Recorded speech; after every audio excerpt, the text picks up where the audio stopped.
자, 반갑습니다. 오늘은 여러분들과 함께 잠언을 좀 공부를 하려고 합니다. 이번 영상하고 다음 영상하고 같이 이제 두 번에 걸쳐서 잠언을 이제 공부를 하게 될 텐데, 오늘은 좀 개론적인 내용들 중에서 좀 일부분을 공부를 하고, 다음 영상에서는 여러분들과 함께 잠언에 있는 본문들 중에 일부를 발췌를 해서 그거를 좀 이렇게 깊이 좀 들여다볼 수 있는 그런 시간을 가지려고 합니다. 그래서 제목이 잠언 개론 1 이렇게 제목을 잡아봤고, 그리고 이제 좀 부제로 잡아본 것은 이제 잠언의 저작권 문제하고 그 다음에 전체 구조 그리고 문맥의 중요성과 관련된 주제를 좀 이렇게 살펴보려고 합니다. 그렇게 이제 길게 영상이 진행되지 않을 거라 생각을 해서 여러분들이 좀 마음 편하게 좀 이렇게 시청을 하면 되리라 생각을 합니다. 잠언의 저작권 문제 먼저 좀 이렇게 생각을 해 볼 수 있도록 하겠습니다. 잠언의 저작권 이제 문제와 관련해서 이제 자주 이제 언급되는 것이 뭐냐면 이제 솔로몬의 다니엘 저작이냐 아니면 솔로몬의 다니엘 저작이 아니냐와 같은 어떤 그런 논쟁입니다.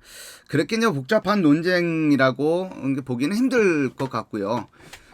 그냥 뭐 큰 문제는 아니지만 그러나 이런 문제가 있다 정도 선에서 여러분들이 알고 지나가면 되지 않을까라고 생각을 합니다. 그러니까 일부 그룹에서는 잠언과 관련해서 솔로몬이 이 잠언의 단일 저자이다라고 하는 주장을 합니다. 이제 그렇게 주장을 하는 이유는 잠언의 1장 1절에 있는 그 표제어 때문에 그런 것이죠. 다윗의 아들 이스라엘 왕 솔로몬의 잠언이라고 되어 있습니다. 이제 히브리어 본문을 보게 되면 히브리어 본문도 한글 성경은 이제 히브리어 본문을 이제 번역한 것이기 때문에 똑같습니다. 미슐레이 셀로모 이렇게 되어 있어요. 미슐레이 셀로모 벤 다빗 멜렉 이스라엘 아마 이렇게 되어 있을 겁니다. 예, 그렇게 되어 있을 거예요. 근데 이제 그 잠언의 이제 그 표제어가 다윗의 아들 이스라엘 왕 솔로몬의 잠언이라고 되어 있기 때문에 이것이 잠언 전체, 즉 31장까지 이르는 잠언 전체의 표제어로서 기능을 하는 것이고, 따라서 솔로몬이 잠언의 그런 단일 저자이다라고 이제 주장을 하는 것이죠.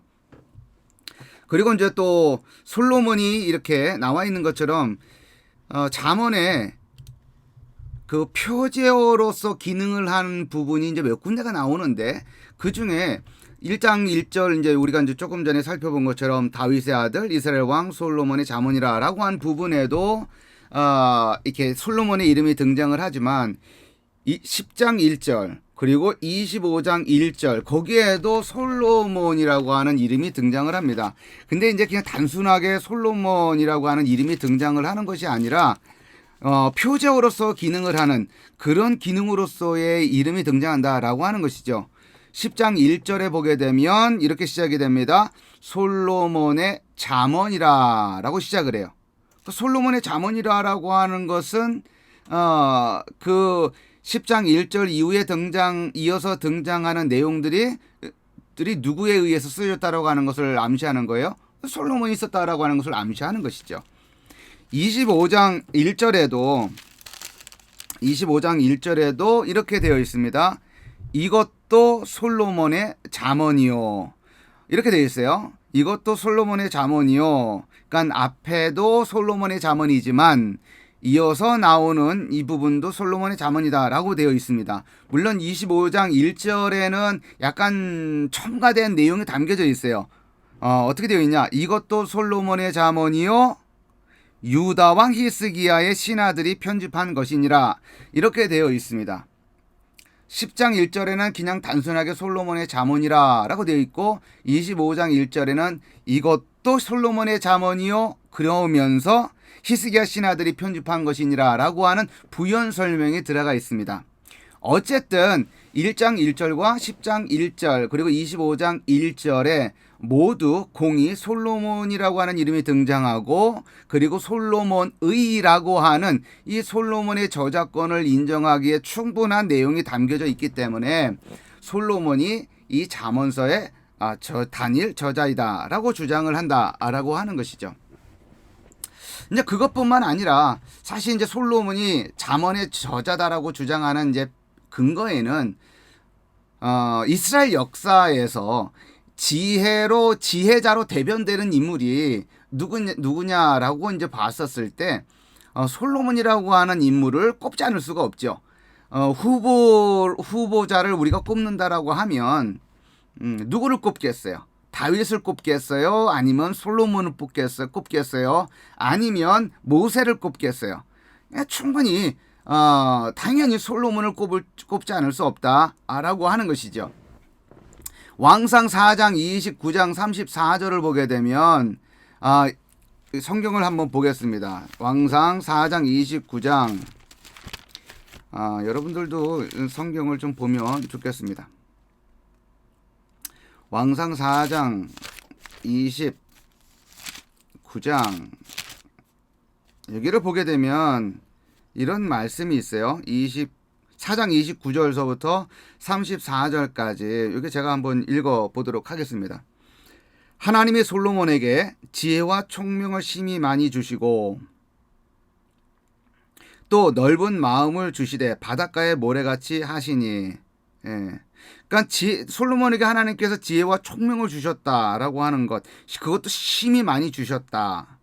또 넓은 마음을 주시니 바닷가에 모래같이 하시니, 그러니까 뭐 충분히 강조하고 있다라고 하는 것을 알 수가 있죠. 그러니까 그만큼 지혜로운 자가 솔로몬이다 라고 하는 것을 알 수가 있습니다. 30절 솔로몬의 지혜가 동쪽 모든 사람의 지혜와 애굽의 모든 지혜보다 뛰어난지라, 이제 주위에 있는 모든 사람들 중에서 으뜸이다 라고 하는 것이죠.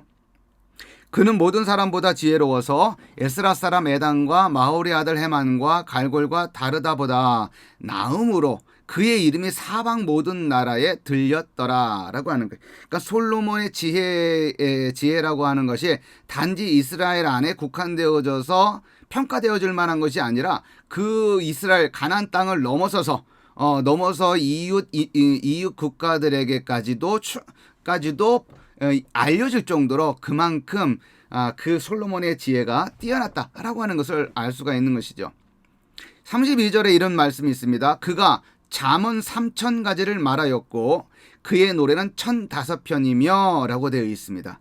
그죠? 잠언 3,000개, 노래 1,005편, 그죠? 그리고 그가 또 초목에 대하여 말하되 레바논의 백향목으로부터 담에 나는 우슬초까지 하고, 그가 또 짐승과 새와 기어다니는 것과 물고기에 대하여 말한지라. 사람들이 솔로몬의 지혜를 들으러 왔으니 이는 그의 지혜의 소문을 들은 천하 모든 왕들이 보낸 자들이더라 라고 되어 있습니다. 그러니까 솔로몬의 지혜라고 하는 것은 이스라엘에 국한되어 있는 것이 아니라 인근 지역에 있는 모든 사람들에게까지 널리 알려져 있을 정도로 그 유명했었다라고 하는 것을 알 수 있는 것이고, 그리고 실질적으로도 잠언을 3,000개의 잠언을 썼고 노래도 1,005편을 작성을 했다라고 하는 것을 보면 솔로몬이 잠언의 저자다라고 하기에 충분할 정도로 그 후보로서 손색이 없다라고 하는 것을 우리가 말할 수가 있습니다. 그러니까 구약 성경을 보게 되면 무엇인가의 어떤 일종의 이제 대변자, 대명사처럼 불려지는 인물들이 있죠. 모세는 율법하면 모세, 이렇게 우리가 생각을 해볼 수가 있는 것이고, 그러니까 모세 율법하고 이제 연결 짓는 것은 모세라고 하는 인물이 그 하나님으로부터 율법을 받았기 때문에 그렇게 설명을 하는 것이고, 그리고 지혜라고 하는 인물과 관련해서 지혜라고 하는 것과는 솔로몬을 연결시켜서 생각하는 것이고, 그죠? 그리고 이제 에스라 같은 경우도 율법과 연결을 해서 우리가 설명을 합니다. 율법과 관련해서는 당대 최고 학자, 라고 우리가 생각을 하면 되는 거죠. 단지 포로기에 있었던 사람들에 국한되어져서 평가되는 것이 아니라 당시 아닥사스다 왕, 즉 페르시아의 왕이었던 아닥사스다 왕에게까지도 이 율법과 관련해서는 에스라가 으뜸이다라고 할 정도로 인정을 받고 있었던 인물이 바로 에스라였기 때문에 율법이라고 하는 거와 관련해서는 율법과 관련해서는 모세도 우리가 연결해서 생각해 볼 수 있지만 에스라라고 하는 인물도 우리가 충분히 생각해 볼 수 있다라고 우리가 이제 말을 해 볼 수가 있습니다. 자, 어쨌든 지혜라고 하는 단어와 구약 성경에서 한 인물을 우리가 연결시켜 보려 할 때 단연 솔로몬이 으뜸이다. 라고 우리가 생각을 해 볼 수가 있습니다. 그러니까 단연 강한 후보가 되는 것이죠. 그리고 이제 세 번째로 생각해 볼 수 있는 것은 아굴의 잠언과 르우멜의 잠언입니다. 잠언이 1장서부터 31장까지로 구성이 되어 있는데 30장과 31장에는 솔로몬의 잠언이라 되어 있지 아니하고 아굴의 잠언이다 또는 르무엘의 잠언이다와 같은 표현이 등장을 합니다. 그런데 이 표현이 다른 역본들에는 들어가 있지 않은 거예요. 일부 헬라어 역본과 라틴어 역본에 이 아굴의 잠언이다, 르무엘의 잠언이다 라고 하는 표현이 등장하지 않는다라고 하는 것이죠. 그래서 이 표현이 아굴의 잠언이다 또 르무엘이다라고 하는 이 표현이 솔로몬의 단일 저작권을 방해할 만큼의 어떤 그런 요소로 작용하지 않는다라고 이제 보는 것입니다.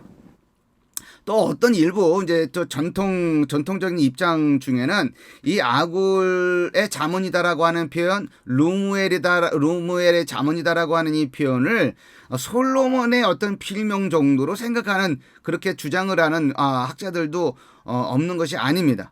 그러니까 솔로몬의 단일 저작권을 이제 주장하는 그룹 중에 한 주장인 것이죠. 그러니까 아굴, 르무엘 그거는 이제 솔로몬의 필명이야라고 이제 주장을 한다라고 하는 것이죠. 또 이제 네 번째로 생각을 해볼 수 있는 것은 뭐냐면 솔로몬 시대입니다. 그 솔로몬의 시대는 지혜의 글을 수집하기에 좋은 시대였다라고 하는 것이죠. 충분히 그럴 만한 설명이다라고 생각을 합니다. 국가적으로는 안정이 되어 있죠. 다윗 시대로부터 이어지는 솔로몬 시대는 그야말로 태평성대를 이루었던 시대고 경제적으로 풍성한 어떤 그러한 시대를 누렸던 시대였고 은이 길거리에서 발에 차일 정도로 풍성했다라고 하는 굉장히 그 다소 과장된 과장법으로 표현되어지는 그만큼 경제적으로 풍성한 시기를 누렸던 시대가 바로 솔로몬의 시대였습니다. 무역이 굉장히 활발했고 말이라든지 또는 그 기중품이라든지 이런 것들이 무역을 통해서 굉장히 왕래가 자주 있었던 시대였기 때문에 고대 근동 지역에 있었던 귀한 지혜의 글들 또는 좋은 잠언과 관련된 어떤 글들 그런 글들을 수집하기에 굉장히 좋았던 시대가 바로 그 시대였다라고 하는 것이죠. 전쟁이 많던 시대에는 그런 것들을 모으는데 신경 쓸 틈이 없는 거죠. 경제적으로 굉장히 힘든 시대에는 좋은 지혜의 글들 어디에는 좋은 지혜의 글들이 있는데 어느 나라에는 좋은 잠언의 글귀들이 있던데 그런 것들에 관심이 없는 거죠. 땅을 정복하는 시기라든지 굉장히 그 이웃 국가들과 계속 전투를 벌여야 하는 시기라든지 그런 시대에는 잠언이라고 하는 것들을 수집하거나 모은다거나 편집하는데 그런데 신경 쓸 겨를이 없는 것이죠. 그러나 안정되고 경제적으로 탄탄한 시대 그런 시대는 아무래도 어떤 그런 것들을 잠언들을 모으고 편집하고 어떤 발전시키고 하는데 좋은 시대가 아니겠느냐라고 하는 것입니다. 자, 이런 것들이 솔로몬의 단일 저작권을 주장하는 어떤 근거들로 사용이 되어집니다. 물론 상당히 일리가 있는 내용들도 있고 그리고 좀 지나친 부분도 없지 않아 있지만 여하튼 간에 솔로몬의 단일 저작권을 뒷받침하는 그 근거들로 이런 것들이 제시가 됩니다. 그러나 꼭 이 주장만 있는 것은 아니죠. 잠언의 저자는 솔로몬의 단일 저작으로 보기 힘들다라고 하는 겁니다. 솔로몬의 단일 저작으로 보기 힘들다라고 하는 그 말은 솔로몬의 그러니까 저작권, 즉 솔로몬이 잠언의 저자다라고 하는 사실을 부인하는 것이 아니죠. 단지 부인하는 것은 다니엘 저자에 대한 것을 말하는 거예요. 솔로몬의 다니엘 저자 그 부분을 받아들이긴 힘들다라고 하는 이제 그 입장이 바로 이제 이 내용입니다. 자, 한번 보면 아굴과 루무엘을 솔로몬의 필명이라고 보기 힘들다라고 하는 거죠. 그러니까 앞서서 얘기할 때 아굴과 잠언에 나와 있는 30장과 31장에 나와 있는 아굴과 루무엘이 사실은 솔로몬의 필명이다라고 하는 주장인데 그 필명으로 볼 수 있다라고 하는 그 주장의 근거가 없다라고 하는 것이죠. 그리고 더군다나 이렇게 1장서부터 29장까지 중간중간에 계속 연이어서 솔로몬이라고 하는 솔로몬의 잠언이다, 솔로몬의 잠언이다, 솔로몬의 잠언이다라고 계속 이어서 솔로몬이라고 하는 이름을 명시적으로 이렇게 얘기를 하다가 느닷없이 30장과 31장에 그것도 서로 다른 이름 알과 루무엘을 붙여서 이거는 솔로몬의 필명이야 라고 주장하는 그 주장이 얼마나 설득력이 없냐라고 하는 것이죠. 그러니까 라굴과 루무엘을 솔로몬의 필명으로 본다라고 하는 그 주장, 봐야 된다라고 하는 주장은 받아들이기 힘들다라고 하는 겁니다. 더군다나 이 아굴의 잠언이다, 뭐 루무엘의 잠언이다라고 하는 그 구절들 있죠. 이 말씀은 야게의 아들 아굴의 잠언이니 이디엘 곧 이디엘과 우갈에게 이른 것이니라라고 되어 있는데 여기 이제 야게의 아들 아굴이라고 하는 인물 그리고 루무엘의 왕이 말씀한 바 곧 그의 어머니가 그를 훈계한 잠언이라 해서 이 루무엘이라고 하는 이 인물에 관해서 우리가 아는 바가 없어요. 예. 왜 아는 바가 없어요. 예. 그래서 이 아는 바가 없는 그 내용에 대해서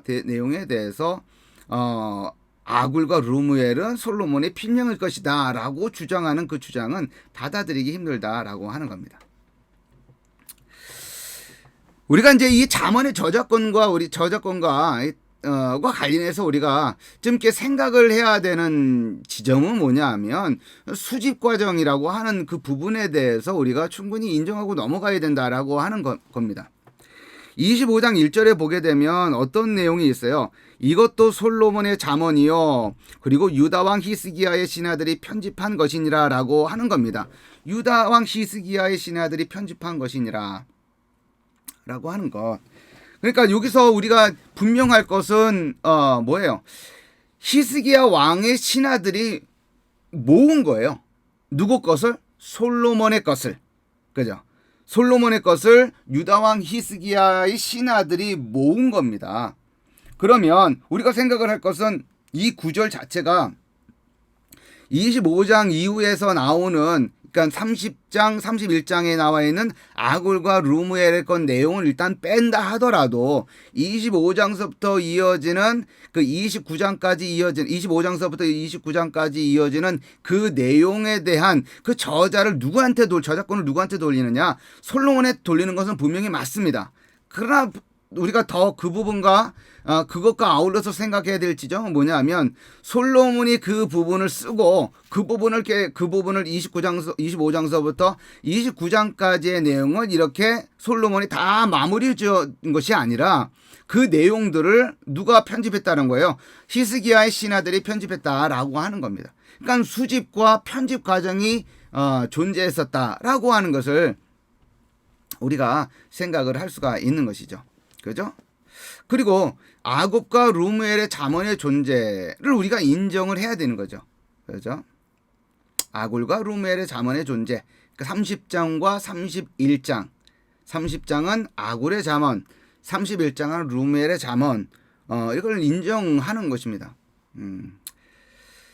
자, 이렇게 되면 여기서 우리가 이제 생각을 하게 되는 지점은 어떤 지점이냐면 왠지 성경의 저자가 한 명이 아니라 여러 명이면 그 성경, 즉 뭐 창세기든 출애굽기든 아니면 뭐 여호수아서든 아니면 사사기서든 아니면 그러니까 구약 성경의 어떤 한 권의 책이 저자가 한 명이 아니라 여러 명이면 그 여러 명이라고 하는 그 여러 명의 저자라고 하는 사실 때문에 그 책의 권위가 마치 떨어지는 것처럼 이렇게 생각하는 경우가 있습니다. 그렇지가 않습니다. 그러니까 성경 한 권의 저자가 한 사람이 저자여야 된다라고 하는 것에 굉장히 집착하고 글의 한 권의 책이 한 사람의 저자여야 마치 신적인 권위가 유지되는 것처럼 이렇게 생각하는 경우가 있는데 집착하는 경우가 있는데 그 집착은 버려도 좋다라고 하는 것이죠. 그렇지 않습니다. 예. 한 책에, 그 구약 성경에 39권이 있잖아요. 그 책에, 저자가 한 사람 이상인 경우가 많습니다. 대표적인 게 시편이잖아요. 시편. 예? 시편. 이 시편 같은 경우는 150편으로 구성이 되어 있지 않습니까? 150편으로 구성이 되어 있는데, 다윗의 시도 있고, 모세의 시도 있고, 또 누구의 시도 있어요? 아삽의 시도 있고, 그죠? 고라 자손의 시편도 있고, 예? 솔로몬의 72편과 같은 솔로몬의 시편이라고 되어 있고, 여러 시편이 있는데 최종적으로 우리들에게 정경으로 하나님께서 우리들에게 주신 거예요. 그래서 한 권의 저자가 한 사람이냐, 두 사람이냐, 세 사람이냐, 네 사람이냐, 네 사람이기 때문에 이 책은 신적 권위가 떨어진다라고 두려워할 필요도 없고 걱정할 필요도 없습니다. 문제는 뭐냐면 이 책의 저자가 한 사람이면 한 사람이라고 하는 그 주장의 근거가 정말 맞느냐 안 맞느냐가 중요한 거죠. 이 책의 저자가 두 사람이라고 주장을 하게 되면 그 두 사람이라고 하는 그 주장의 논거가 충분하게 설득력이 있느냐, 설득력이 없느냐, 그 문제가 중요한 거죠. 그죠? 이사야의 저자가 한 사람이냐, 두 사람이냐, 세 사람이냐, 그 주장하는 건 마음껏 주장할 수가 있죠. 그러나 정말 중요한 것은 그 주장의 그 내용이 맞느냐, 안 맞느냐이죠.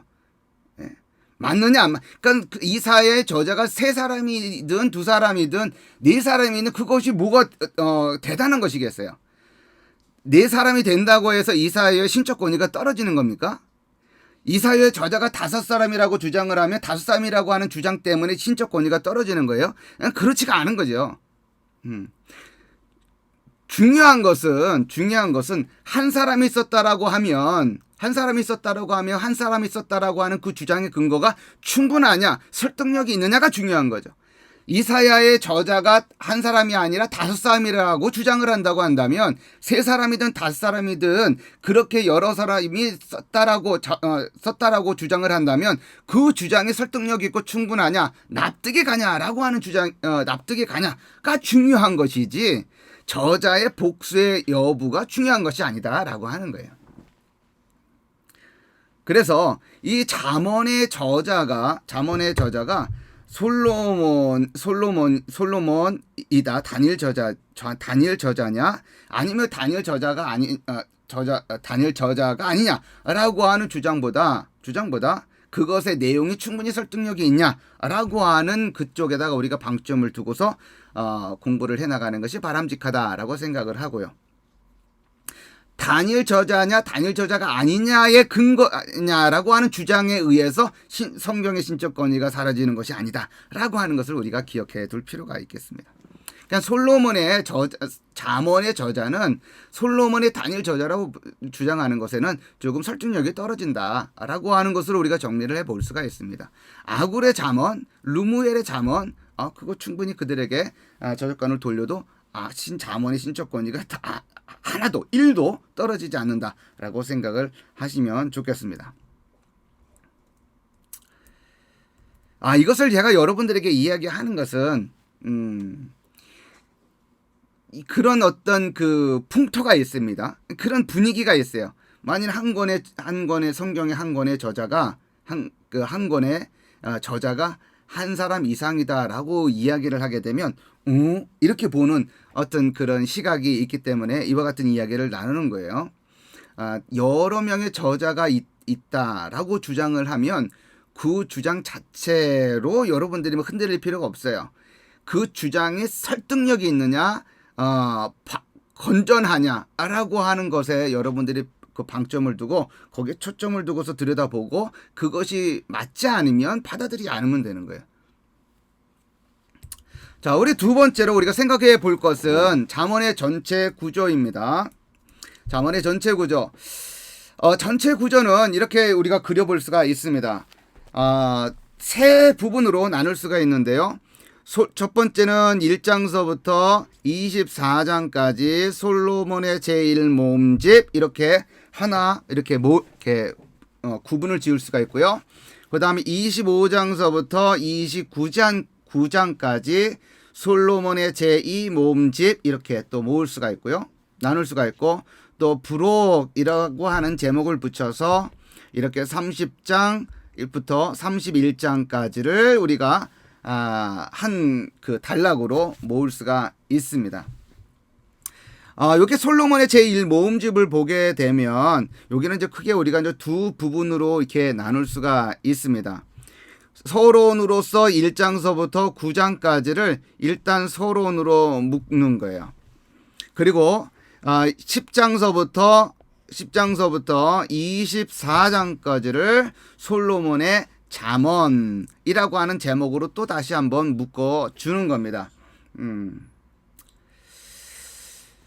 그리고 25장서부터 29장까지는 여기 위에서 우리가 살펴봤던 것처럼 히스기야 신하들이 모은 솔로몬의 잠언이라고 하는 제목을 붙여서 이렇게 하나의 단락을 구성을 이렇게 묶을 수가 있는 것이죠. 자, 여기 보게 되면 솔로몬의 모음집 1장서부터 9장까지를 이제 그 서론이라고 해가지고 이렇게 나눠봤습니다. 여기서 또 이제 한 두 부분으로 나눌 수가 있는데 어떻게 나누느냐? 1장 1절서부터 6절까지를 이제 제목이라고 하는 것을 붙이고 1장 7절서부터 9장 18절까지를 이제 서문이라고 하는 서문이라고 하는 말을 좀 붙여서 이렇게 나눠 보는 겁니다. 대부분의 잠언 연구자들은 우리나라에서도 이제 잠언을 연구하신 이제 학자분들이 많이 계시죠. 그분들 대부분이 우리 이제 인정을 하고 있는 것은 잠언 1장서부터 9장까지를 서론으로 보아야 한다라고 하는 주장을 모두 하고 있습니다. 그러니까 잠언 1장서부터 9장이 서론으로 기능을 한다라고 하는 것은 여기에 나와 있는 내용들의 어떤 핵심 골자가 그 이후에 등장하는 즉 10장서부터 마지막 장에 이르기까지의 전개되는 모든 내용들을 풀 수 있는 핵심적인 내용들이 1장서부터 9장까지 담겨 있기 때문에 그렇다라고 이제 보는 것이죠. 자, 그런 것들은 우리가 이제 다음 시간에 조금 더 구체적으로 우리가 이제 살펴볼 예정이고요. 오늘은 좀 이제 큰 뼈대를 이제 살펴보는 겁니다. 1장 1절서부터 6절까지는 이제 제목이라고 하는 걸 붙였는데 여기를 보게 되면 여기는 뭐 사실 이제 유명한 구절들이 있는 부분이죠. 근데 요 내용에 보게 되면 잠언의 목적이 뭐냐? 잠언의 성격이 뭐냐? 잠언을 들어야 될 대상이 누구냐라고 하는 그런 내용들이 이렇게 핵심적으로 담겨져 있습니다. 우리가 잠언을 공부를 하게 되는데 이제 1장서부터 31장까지 이 잠언의 내용이 쭉 전개가 되는데 그 잠언을 들어야 할 들어야 할 어떤 이유, 그 이유가 이제 담겨져 있는 거예요. 그러니까 그것이 중요하죠. 우리가 무엇인가를 공부한다라고 할 때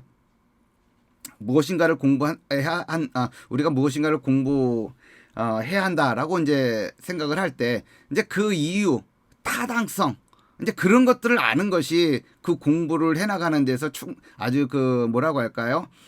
동기부여가 되는 것이죠. 그래서 이유 없이 이제 공부를 하려고 하면 힘들잖아요. 그죠? 여러분들은 지금 이렇게 구약 개론이라든지 아니면 시가서라든지 아니면은 뭐 다른 뭐 조직신학이라든지 이런 것들은 이제 공부해 나갈 때 동기부여가 없으면 참 공부하기 힘들잖아요. 그죠? 그러니까 이 과목을 공부하는데 나름대로 자기 나름대로의 어떤 이유와 타당성을 좀 가지고 있는 것이 좀 자극이 되는 것이죠. 그죠? 그냥 이유 없이 공부하면 굉장히 힘들잖아요. 그죠? 그러니까 잠언의 목적, 성격, 이 목적이 이제 거기 안에 담겨져 있어요. 우리가 이제 다음 영상에서 이제 우리가 공부를 하게 될 겁니다. 그죠? 근데 성격은 뭐냐, 또는 대상이 누구냐라고 하는 부분들이 나와 있고, 지혜의 양식들이 요 이제 1장 1절서부터 6절까지 이렇게 나와 있습니다. 그리고 이제 1장 7절서부터 9장 18절까지는 한 4개의 부분으로 우리가 나눌 수가 있습니다. 이렇게 훈계 1, 훈계 2, 훈계 3, 훈계 4 이렇게 이제 나눠볼 수가 이렇게 있습니다. 한 2장 정도에 걸쳐서 이렇게 나눠보게 되는데, 여기에 대한 이제 구체적인 내용들은 우리가 다음 시간에 이제 살펴보게 될 겁니다. 그리고 이제 여기 이게 보게 되면 10장서부터 24장까지는 이제 솔로몬의 잠언이다라고 이제 되어 있는데, 이 부분도 이제 세 부분으로 이렇게 나눌 수가 있습니다. 그 부분들은, 일종의 표제어 역할 같은 것을 근거로 해서, 일종의 이제 표제어를 근거로 해서 이렇게 나눠보는 겁니다. 10장 1절 보게 되면, 여러분들 잠언,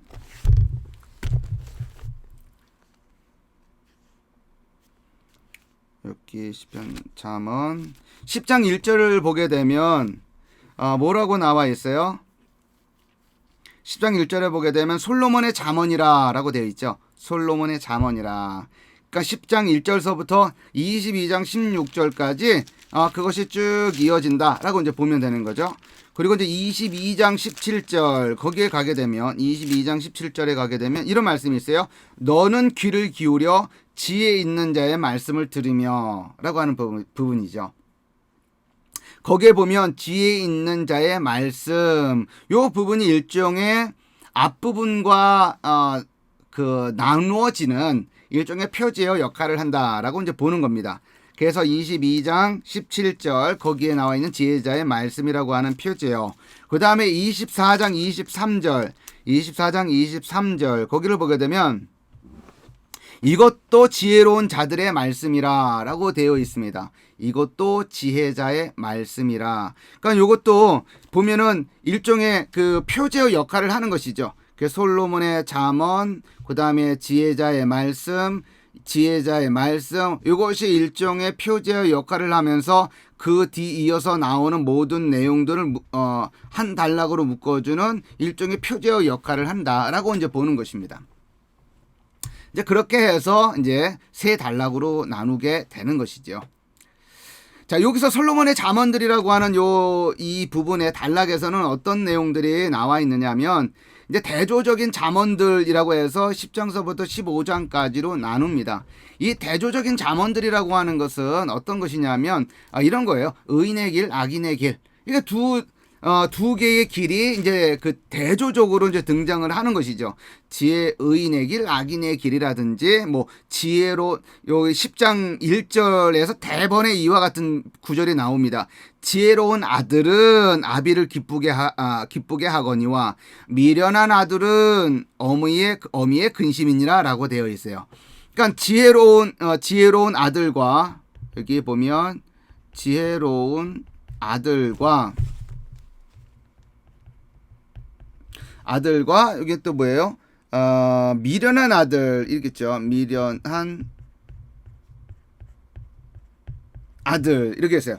10장 1절에. 그러니까 지혜로운 아들이라고 하는 이 표현과 미련한 아들이라고 하는 이 표현이 서로 대조되면서 교훈을 주고 있는 거예요. 그래서 이런 대조적인 표현들이 굉장히 쭉 이어집니다.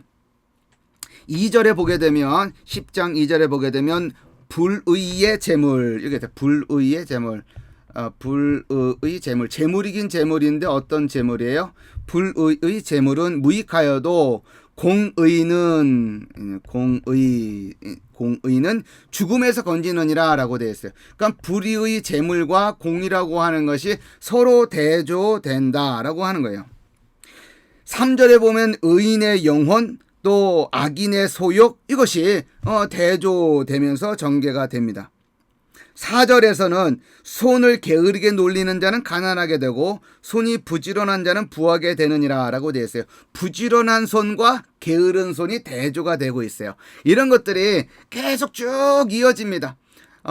그래서 이제 10장서부터 15장까지는 일종의 이제 대조적인 방식에 의해서 대조적인 방식으로 교훈하고 있는 어떤 내용들이 담겨져 있기 때문에 대조적인 잠언들이라고 하는 제목을 딱 붙이고 한 단락으로 묶는 거예요. 그 다음 16장서부터 26장까지는 어떤 내용이 담겨져 있냐면 하나님과 왕의 잠언이라고 이제 이름을 붙일 수가 있습니다. 여기 보게 되면 그 왕의 공공의 행동과 개인적인 행동이라고 해서 28장서부터 29장까지 내용이 나오지요.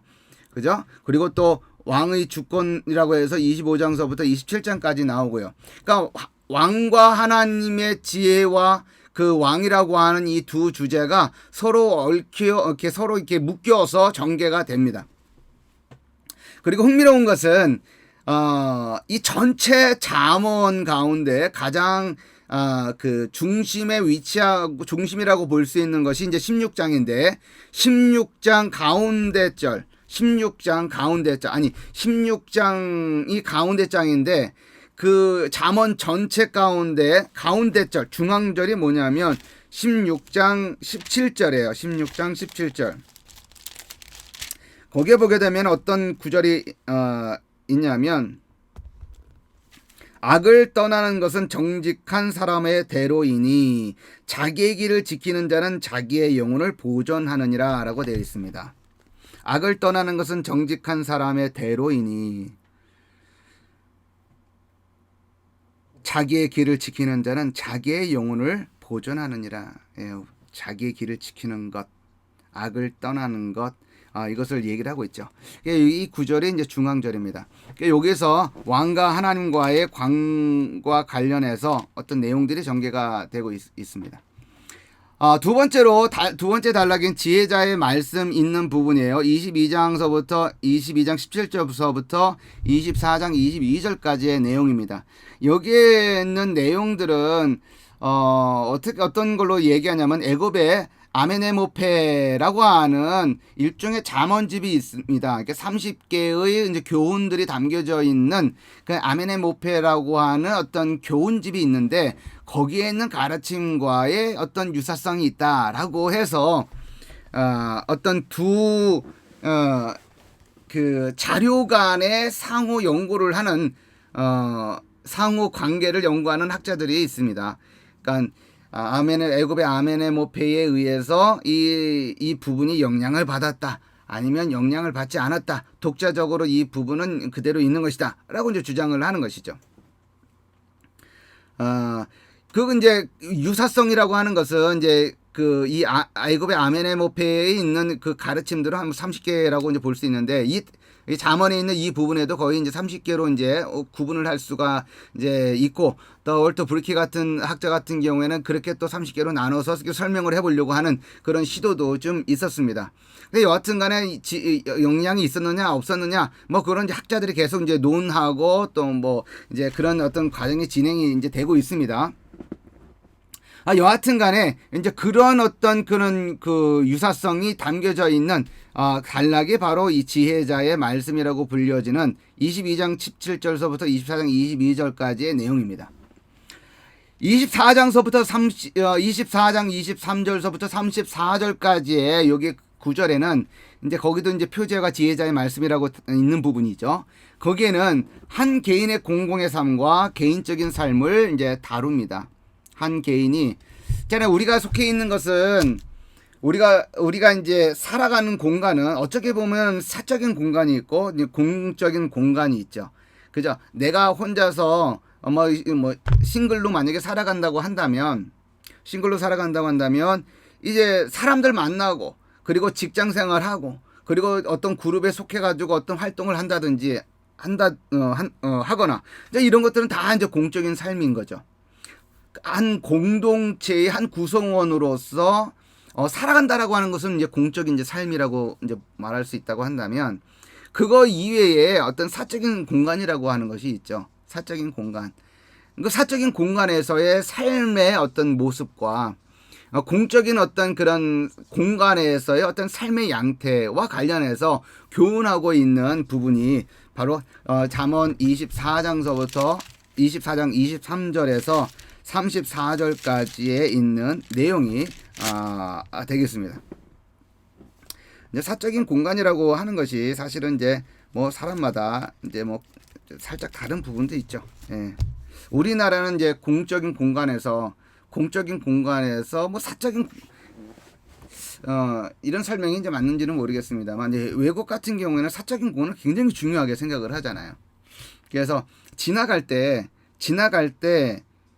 부딪히지 않는 것이 굉장히 중요한 어떤 에티켓으로 미국 사람들은 이제 있는데 이렇게 지나갈 때 보이지 않는 사적인 공간이 있는 거예요.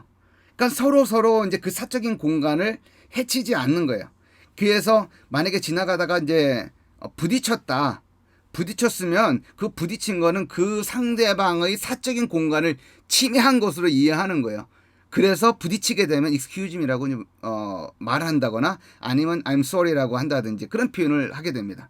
근데 우리나라는 사실은 그런 거 없죠.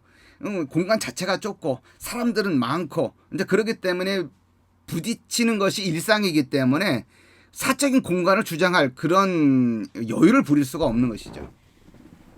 그죠? 이제 그게 이제 나라마다 이제 문화마다 이제 사적인 공간이라고 하는 개념 자체를 어디까지 잡을 것이냐라고 하는 것이 이제 뭐 달라질 수 있겠습니다만 이제 보편적으로 우리가 이제 그런 얘기를 해볼 수가 있는 것이죠. 자, 두 번째로는 솔로몬의 제2 모음집이라고 하는 부분입니다. 히스기야의 신하들이 모은 솔로몬의 모음집이죠. 이제 거기에 보게 되면 25장 1절서부터 29장 27절까지 이제 포함이 되는데 여기 이제 25장서부터 27장까지는 왕의 주권, 왕이 행사할 수 있는 어떤 힘과 관련된 내용이 담겨져 있고 28장서부터 그 29장까지는 이제 왕의 공공의 행동과 개인적인 행동과 관련된 내용이 담겨져 있습니다. 그래서 이 부분은 아무래도 이제 히스기야의 이제 신하들이 이제 모았기 때문에 이제 왕들과 관련된 내용이 아무래도 이제 많이 담겨져 있지 않았겠나라고 우리가 이제 생각을 해볼 수가 있습니다. 그죠?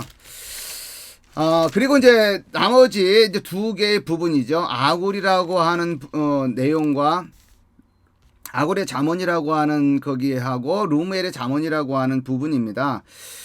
여기는 각각 한 두 개 부분으로 이제 나눌 수가 있어요. 1장서부터 14절까지를 아굴의 잠언 이렇게 나눌 수가 있고 15절서부터 33절까지는 이제 뭐 숫자 잠언, 이제 숫자를 활용한 이제 잠언들입니다.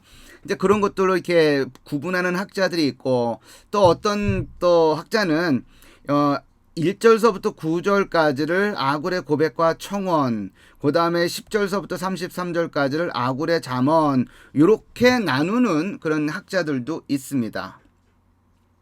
1절서부터 9절까지를 보게 되면 왜 그런 우리가 아직 뭐 이 부분은 잘 알고 있는 내용이잖아요. 그죠? 1절서부터 9절까지는 자기에게 지혜가 없다라고 하는 어떤 그런 얘기서부터 하나님께 이제 그 청원하는 기도하는 내용 중에는 나로 하여금 가난에도 처하지 않게 하시고 부하게도 하지 마시옵소서라고 하는 어떤 그런 내용의 기도 있잖아요. 그 기도 내용에 바로 이제 이 부분에 있는 내용이죠. 제가 한번 읽어보면 30장 7절에 보게 되면 내가 두 가지 일을 주께 구하였사오니 내가 죽기 전에 내게 거절하지 마시옵소서. 기도를 좀 들어달라라고 하는 겁니다. 곧 헛된 것과 거짓말을 내게서 멀리하시며 나를 가난하게도 마옵시고 부하게도 마옵시고 오직 필요한 양식으로 나를 먹이시옵소서. 혹 내가 배불러서 하나님을 모른다 여호와가 누구냐 할까 하며 혹 내가 가난하여 도둑질하고 내 하나님의 이름을 욕되게 할까 두려워함이니이다. 이제 그 내용이 바로 이제 이 아굴의 잠언 가운데 있는 내용입니다. 그러니까 사실은 그렇죠. 이 기도가 어쩌면 굉장히 솔직한 기도다라고 이제 볼 수가 있겠습니다. 그러니까 돈이 아무래도 이제 많다 보면 그 돈을 의지하고 그것에 기대어서 살아가려고 하는 그런 마음의 흐름이 분명히 있죠. 이제 그러다 보면 어느새 하나님과 멀어져 있고 교만해지고 또 강팍해지고 하는 그런 성향이 생기기도 합니다. 그리고 또 반대로 그러면 가난하면 가난하고 또 좀 없이 살면 뭐 영적으로 더 좋으냐? 그런 것도 아니에요. 그죠? 영적으로 뭐 가난하면 영적으로 더 풍성해질 것 같지만 또 어떤 경우에는 가난하여서 하나님을 부인하고 하나님을 원망하고 하나님께 탄식하고 또 하나님이 없다라고 하나님을 저주하기까지 하는 그런 상황까지도 그런 상황으로 떨어지기도 하기 때문에 이 아골의 잠언이 어떤 점에서는 굉장히 솔직한 기도다라고도 이제 볼 수가 있지 않겠나 하는 생각을 해보게 됩니다. 루무엘의 잠언에서는 여기 루무엘의 잠언에서는 뭐 이제 두 번째 부분이 굉장히 유명한 잠언이죠. 여기 루무엘의 잠언이라고 해서 1절서부터 9절까지가 있고 10절서부터 31절까지는 현숙한 여인에 관련된 잠언입니다. 여기는 굉장히 그 여인의 굉장히 뭐 거의 원더우먼이 슈퍼우먼에 해당하는 일종의 여성상이 이렇게 제시되고 있죠. 한치도 이렇게 좀 부족한 것이 없어 보이는 여인이 등장을 합니다. 그래서 이 일종의 보면 거의 이제 완벽에 가까운 여성상이 이제 제시가 되고 있기 때문에 좀 여성들이 읽을 때는 여성 독자들이 읽을 때는 좀 부담으로 이렇게 읽혀질 수 있는 그런 부분이기도 하죠. 그러나 이제 그거를 남자든 여자든 이 부분을 굉장히 자기에게 유익한 방향으로 읽어 나가야지 이 뭐 여인에 대해서 이렇게까지 이렇게 이런 어떤 모델을 제시하냐라고 하면서 읽으면 약이 안 됩니다. 우리들에게 자기에게 약이 되는 방향으로 남자든 남성이든 여성이든 자기에게 약이 되는 방향으로 읽어야지 이것을 자기에게 독이 되는 방향으로 읽으면 안 되죠. 그죠? 그리고 이 현숙한 여인에 해당하는 이 부분은 소위 말해서 어크로스틱 쌈이라고 해야죠. 어크로스틱 쌈 알파벳 그 시편처럼 어크로스틱 쌈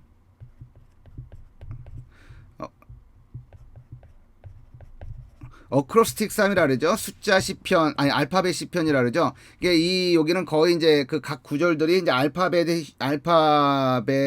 자음으로 각 라인이 알파벳 순으로 이제 시작이 됩니다. 알렛, 베이트, 기멜, 달렛 이런 식으로 쭉 진행이 됩니다. 이제 어크로스틱 이런 어떤 알파벳 형식으로 전개되는 어떤 그런 것들은 그 기법이 테크닉이 완전한 것을 추구할 때 그걸 강조하고자 할 때 이와 같은 형식을 취하거든요. 그러니까 우리가 시편 119편이라든 시편 119편과 같은 경우에 바로 이런 거예요. 그러니까 6개의 절들이 다 알파벳 그 첫 자음으로 순서대로 쭉 진행이 됩니다. 이것은 무엇을 의미하느냐 하면 이 율법의 완전성을 강조하기 위해서 그와 같은 테크닉을 사용하는 것인데 여기 잠언 31장 10절서부터 31절까지의 이 말씀도 마찬가지라고 우리가 볼 수가 있겠습니다. 여인의 완벽한 완벽성 이제 그런 여성상을 제시하기 위해서 그와 같은 방식으로 기술이 되지 않았나라고 이제 볼 수가 있습니다. 요게 첫째 이 서론 부분과 관련해서는 이 부분을 제가 놓쳤는데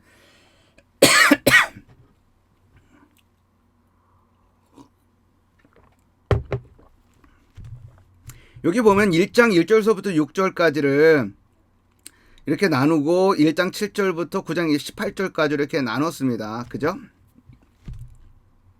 근데 이 구분은 이제 하셀 블락게 이제 단락 구분입니다. 이제 잉글리시의 이제 엑스파지터스 바이블 카멘터리 같은 경우는 알렌 로스가 이 잠언을 이제 주석을 썼는데 이 학자는 1절서부터 7절까지를 단락으로 묶었어요.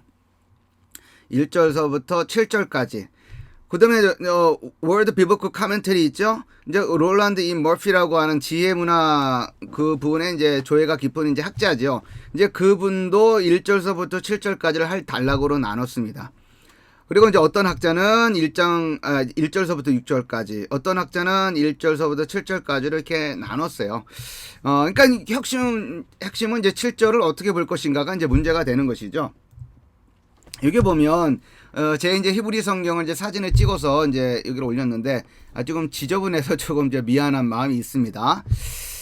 자, 여기를 보게 되면 잠언, 그러니까 이렇게 시작이 되죠. 미슐레이 샬로모 벤 다비드 멜렉 이스라엘. 아까 제가 이제 외웠던 것이 이제 맞습니다. 그죠? 이렇게 이제 이렇게 시작이 되는데 여기 보게 되면 1절서부터 6절까지 하고 7절 여기서 요 사이에서 라인이 조금 띄어져 있는 것을 볼 수가 있습니다. 그죠? 그리고 여기에 이제 페이가 히브리어 자음 페이가 거기에 들어가 있어요. 요거를 뭐라고 부르냐면 페투하라고 그럽니다. 페투하 이렇게 이제 읽어야 되죠. 자, 페투하라고 그럽니다. 근데 일반적으로 이 페투하의 기능이 뭐냐면 여기에 이제 새로운 단락이 시작된다라고 하는 것을 알려주는 신호예요. 예, 신호입니다. 이제 마소라 학자들이 이제 이렇게 붙여놓은 겁니다. 마소라 학자들이. 이 마소라 학자들이 이렇게 이제 붙여놓았는데, 이거는 이제 마소라 학자들이 이제 붙여놓은 것이기 때문에 이것이 절대적이다라고 이제 볼 수는 없는 것이죠. 예, 그래서 이제 이것에 따른다고 한다면 1절서부터 6절까지를 나누는 것이 맞는 것이고, 그죠?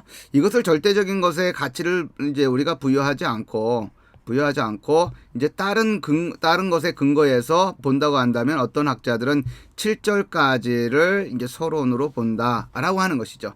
7절에 있는 말씀이 뭐예요? 이제 이라트 야훼, 이라트 아도나이 레시트 따트 이렇게 됐어요. 그러니까 그러니까 여기서 하나님을 경외하는 것이 지식의 뭐다? 시작이다. 지식의 기초이다라고 하는 것. 그것이 담겨져 있는 구절이죠. 그래서 이 구절을 여기 1절과 함께 볼 것이냐, 아니면 이 7절을 그 밑에 부분의 머리로 볼 것이냐, 이제 그것의 이제 차이다라고 여러분들이 생각을 하시면 되겠습니다. 이제 이와 같은 어떤 형식으로 우리가 잠언을 우리가 전체를 볼 수가 있습니다. 그러니까 여하튼 여러분들이 이 전체의 어떤 모습을 여러분들이 일단 기본적으로 담아두면 좋을 것 같습니다. 전체적으로 세 부분으로 나눈다라고 하는 것, 그죠?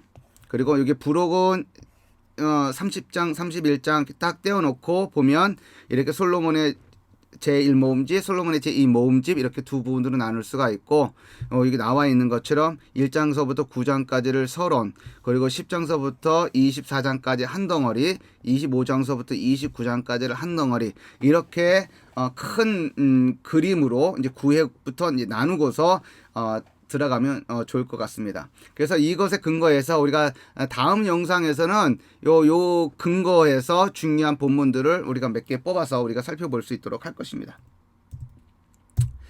자, 이 잠언 해석에서 문맥의 중요성과 관련해서 좀 이렇게 생각을 해보려고 합니다.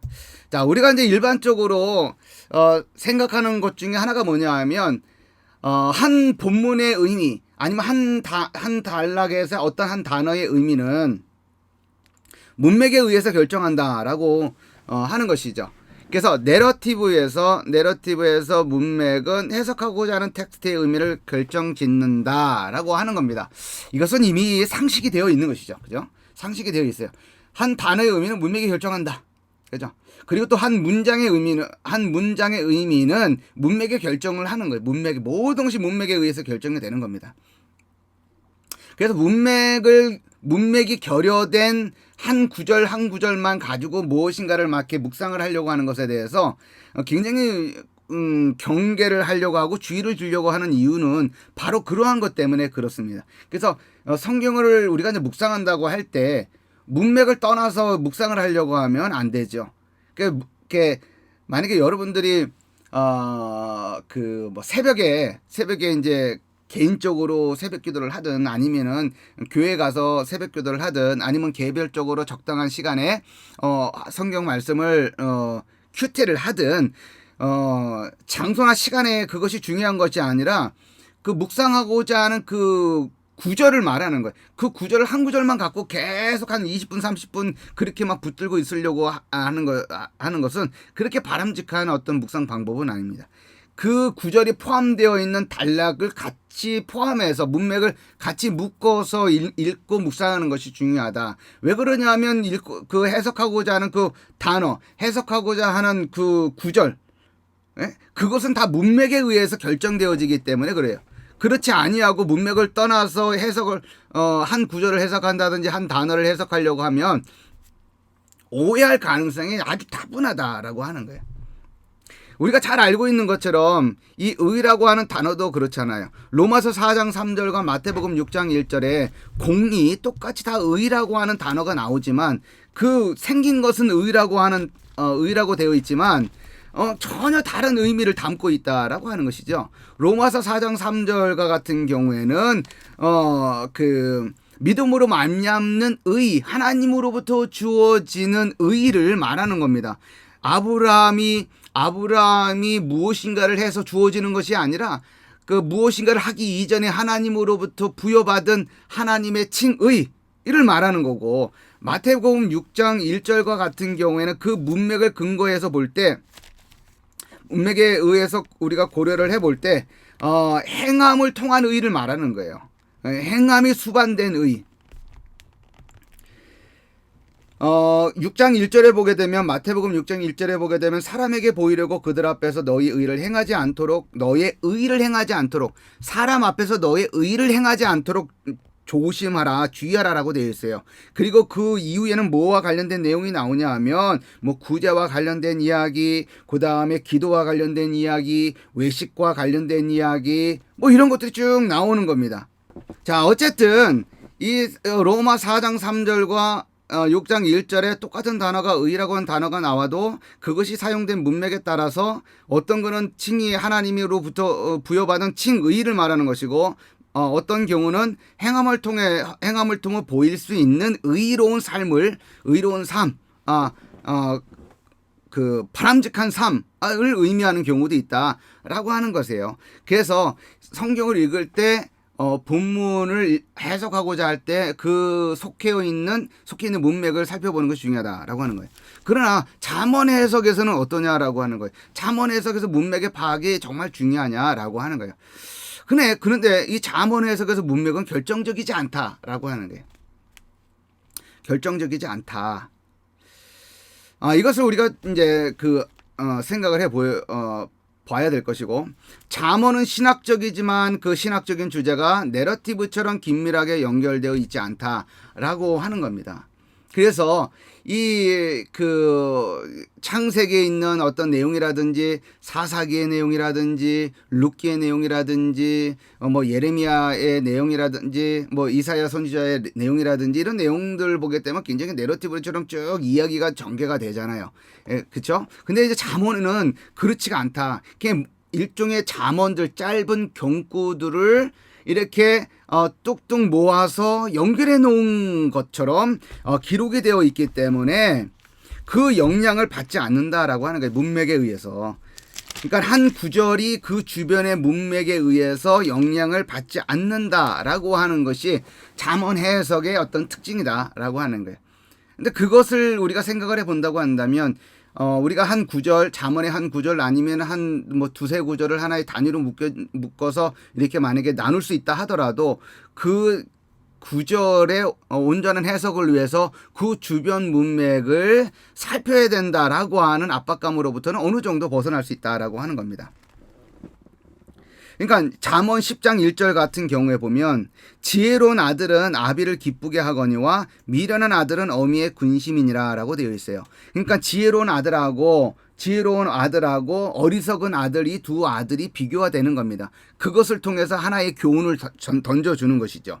그러나 2절은 또 어떤 내용이 나오냐면, 불의한 재물, 그 다음에 공의라고 하는 것을 통해서 불의의 재물과 공의로운 삶을 비교함으로써 교훈을 주는 어떤 구절로 나눠진다 말이죠. 그래서 이 1절과 2절이 어떤 서로 어떤 영향을 주고받는 어떤 그런 문맥에 놓여져 있지는 않다라고 우리가 볼 수가 있습니다. 그래서 여러분들이 잠언을 공부해 나가면서 문맥에 그렇게 지나치게 영향을 받지 않고서 해석되어지는 부분이 많이 있다라고 하는 것을 우리가 좀 이렇게 살펴보면서 잠언 해석에서는 그 문맥의 중요성이 다른 내러티브에서 드러나는 중요성만큼 그렇게 중요하게 드러나지는 않는다라고 하는 것을 우리가 좀 이렇게 정리해 볼 수가 있습니다. 자, 우리 오늘 그 강의를 잠언의 어떤 개론적인 내용들을 이렇게 우리가 살펴보았습니다. 세 가지를 우리가 살펴보았는데요. 잠언의 저작권 문제, 솔로몬 잠언의 저자가 한 사람이냐 아니면 여러 사람이냐라고 하는 문제, 그리고 또 잠언의 전체 구조, 그리고 잠언에서의 그 문맥의 중요성에 관한 내용을 좀 이렇게 살펴보았습니다. 자, 아무쪼록 오늘 배운 내용들이 잠언을 우리가 개괄적으로 이제 그 잠언을 이제 본문으로 들어가는 데 있어서 어떤 기초 작업으로서 충분한 의미가 있는 어떤 내용이 되었으면 좋겠습니다. 다음 강의에서는 잠언에서 중요하다고 여겨지는 일부 본문들을 이렇게 살펴보면서 좀 교훈을 얻는 어떤 그런 어떤 시간들을 갖도록 하겠습니다. 자, 오늘 강의 듣느라 고생하셨고요. 올해 다음 주에 볼 수 있도록 하겠습니다. 자, 수고했습니다.